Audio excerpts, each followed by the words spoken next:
स्वागत है आप सभी को आपका अपना चैनल ASG बिहार बोर्ड में।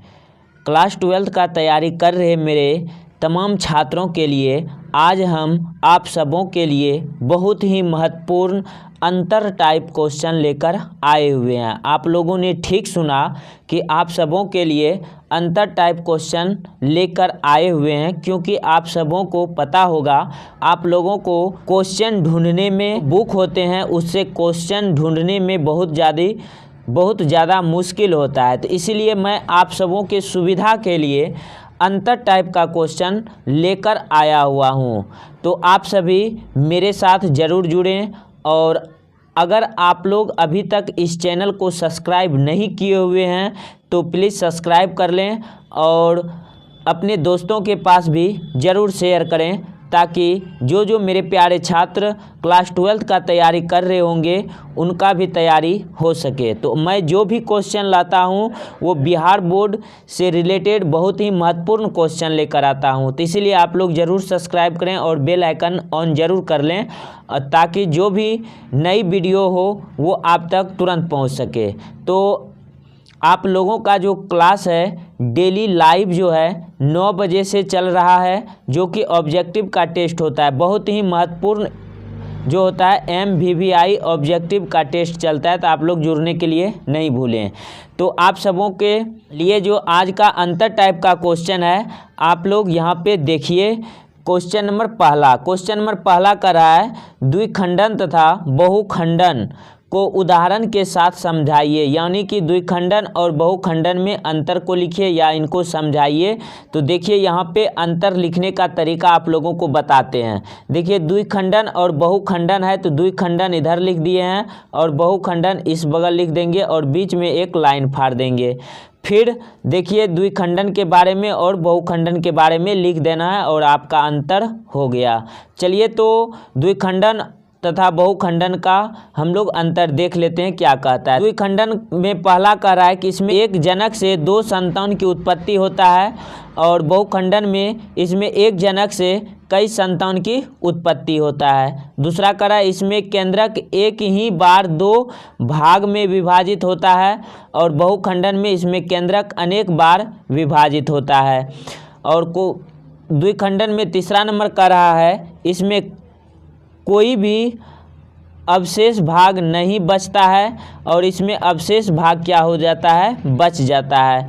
और चौथा कह रहा है इसमें विभाजित होने वाले जीव अमर होता है, अर्थात इसकी मृत्यु नहीं होती है, जैसे जीवाणु, अमीबा। और ये बहुखंडन में कह रहा है इसमें जीव अमर नहीं होते, इनकी मृत्यु होती है, जैसे प्लाज्मोडियम।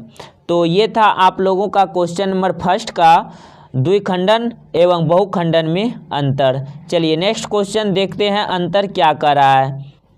देखिए ये बहुत ही महत्वपूर्ण क्वेश्चन है, और आप लोग अब की बार जो 2025 में आप लोगों का एग्ज़ाम होगा, इसमें आप लोगों को ये क्वेश्चन ज़रूर देखने के लिए मिलेगा, तो इसीलिए आप लोग ज़रूर देखिएगा। तो क्वेश्चन नंबर दूसरा कर रहा है अलैंगिक तथा लैंगिक जनन में उदाहरण अंतर स्पष्ट कीजिए। मतलब अलैंगिक जनन तथा लैंगिक जनन में अंतर बताना है। तो देखिए इधर अलैंगिक जनन है और इधर लैंगिक जनन है।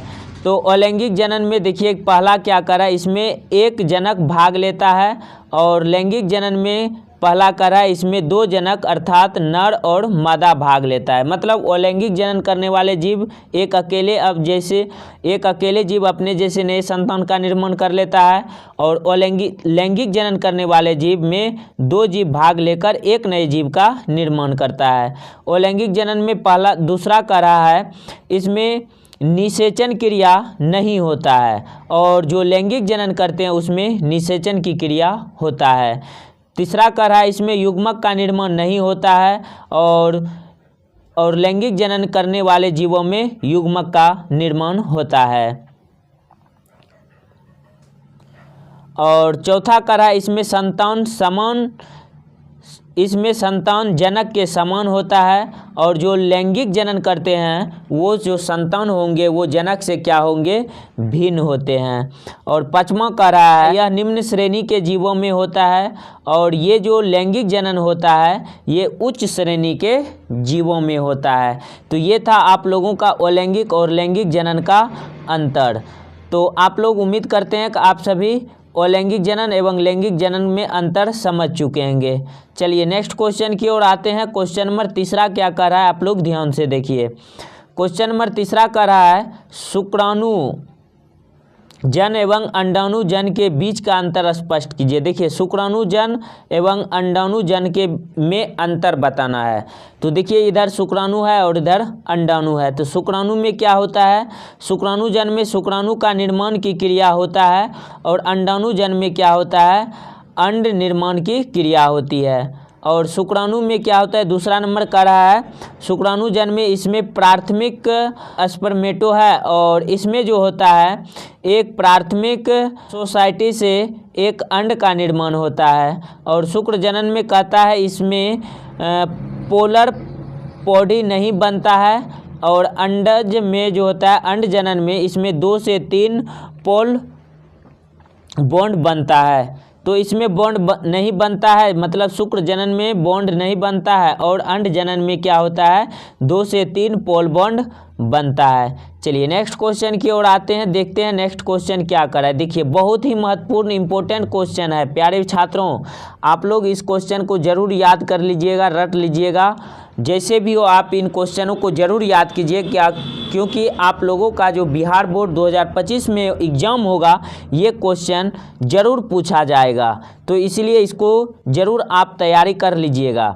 देखिए क्वेश्चन नंबर चौथा का है डीएनए एवं आरएनए के बीच 2 प्रमुख अंतर बताइए।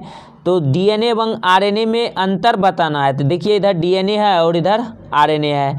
तो डीएनए में पहला कह रहा है यह मुख्यतः केंद्रक के गुणसूत्र में पाया जाता है, और जो आरएनए होता है यह कोशिका द्रव्य तथा केंद्रक दोनों में पाया जाता है। और डीएनए जो होते हैं दूसरा कह रहा है इसका आकार दोहरी कुंडलिनी जैसी होता है, तथा इसमें 2 पूरक पॉलीन्यूक्लियोटाइड के धागे होते हैं। मतलब जो डीएनए होते हैं वो द्विकुंडलित होते हैं इस तरह से, और जो आरएनए होते हैं वो सिंगल स्टैंडर्ड के होते हैं। तो देखिए दूसरा कह रहा है आरएनए का, इसका आकार एक कुंडलिनी जैसा होता है, एवं इसमें एक पॉलीन्यूक्लियोटाइड होता है, लेकिन इसमें न्यूक्लियोटाइड्स होते हैं और इसमें न्यूक्लियोटाइड होता है, याद रखिएगा। चलिए डीएनए का तीसरा नंबर का रहा है इसमें डीऑक्सीराइबोस शर्करा होता है और इसमें राइबोस शर्करा होता है। चलिए और भी देखते हैं।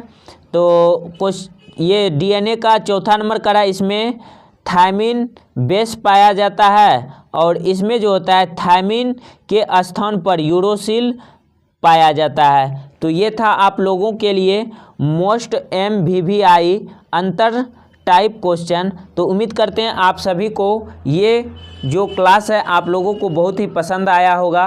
तो आप लोग अपना प्यार इसी तरह से बरसाए रखिएगा, और जहां तक हो सके इस सेशन को लाइक कीजिए, सब्सक्राइब कीजिए और अपने दोस्तों के पास भी शेयर करें। फिर मिलते हैं हम आप लोगों से नेक्स्ट क्लास में। तो आप सभी अपना खूब सारा ख्याल रखिएगा।